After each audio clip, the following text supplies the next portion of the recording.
Pemerintah Kabupaten Penajam Pasir Utara mendorong pemerintah pusat meninjau ulang besaran dana bagi hasil sektor kelapa sawit. Tuntutan ini dilayangkan agar daerah penghasil mendapatkan porsi yang lebih adil dan sepadan dengan dampak yang ditanggung. Wacana kenaikan DBH sawit akan menjadi agenda utama dalam rapat koordinasi Asosiasi Kabupaten Penghasil Sawit Indonesia pada Juli 2026 di Jakarta. Nggak nyampe 2 miliar tuh bisa paling 200 meter kali jalanannya. Iya. Harusnya kan biasanya harusnya mirip-mirip kayak pembagian batu bara dan sebagainya lah ya. Iya. Maksudnya karena dampak dari sawit ini kan lebih besar sebenarnya dari batu bara. Ya kalau sawit kan cuma 100 hektar kecil, lebih luas.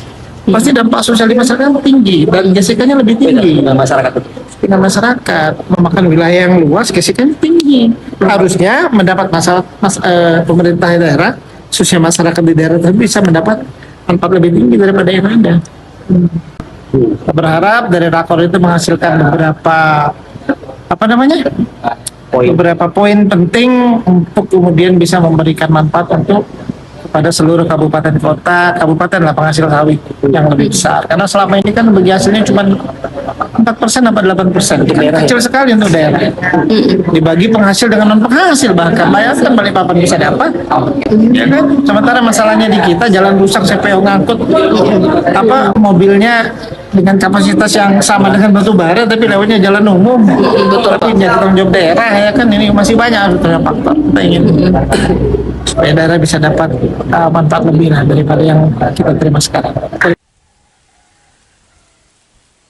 Mutyat Nur menyatakan kebijakan saat ini dinilai belum berkeadilan. Daerah non-penghasil tetap mendapat bagian, sementara daerah penghasil seperti PPU hanya menerima porsi terbatas padahal menanggung dampak lingkungan dan infrastruktur langsung. Bupati menyoroti nilai DBH sawit yang diterima PPU saat ini sekitar 2 miliar rupiah per tahun. Angka tersebut dinilai sangat kecil dan belum mencukupi untuk menutupi kerusakan jalan akibat aktivitas distribusi hasil perkebunan kelapa sawit yang intensitasnya sangat tinggi. Melalui AKPSI, PPU akan mengusulkan formula baru pembagian DBH sawit agar daerah penghasil mendapat alokasi lebih besar untuk menguatkan fiskal daerah dan pembangunan infrastruktur. Amelia Rosdian, Balikpapan TV melaporkan.